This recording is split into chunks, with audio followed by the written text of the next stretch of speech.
வேளச்சேரி பரங்கிமலை இடையே metro rail சேவை தொடங்கப்பட்டுள்ள நிலையில் வேளச்சேரி புழுதிவாக்கம் ஆதம்பாக்கம் ஆகிய பகுதிகளில் உள்ளூர் வணிகம் பெருகும் என பாஜக மாநில இளைஞரணி தலைவர் எஸ்.ஜி. சூர்யா தெரிவித்துள்ளார்.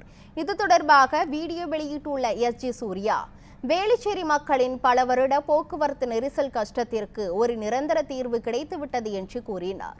இனி போக்குவரத்து நெரிசலில் சிக்காமல் வேளச்சேரியில் இருந்து வெறும் 10 நிமிடங்களில் புழுதிவாக்கம் ஆதம்பாக்கம் ரயில் நிலையங்களை சென்றடையலாம் என்றும் தெரிவித்தார்.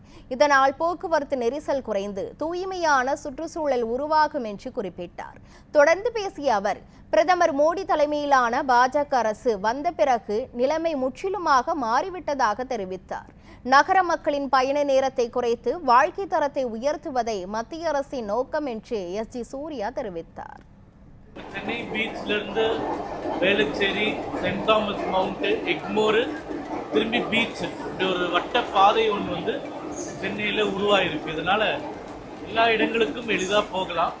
நடுவில் ஆதம்பாக்கம், புழுதிவாக்கம் 2 ஸ்டேஷன் கூட இப்போ ரெடி பண்ணியிருக்காங்க. அதனால இந்த ட்ரெயின் திட்டமானது மிக மிக பெரிய வரப்பிரசாதம் சென்னை வாழ் மக்களுக்கு, குறிப்பாக வேளச்சேரி மக்களுக்கு.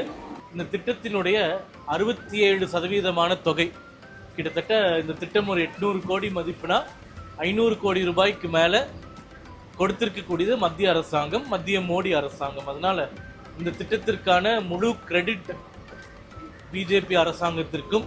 இது தாமதமானதற்கான காரணம், முழு பொறுப்பு அப்போது ஆண்ட திமுக அரசாங்கம் தான் அப்படின்றதும் மக்களுக்கு தெளிவாக சொல்லிக்கிறோம்.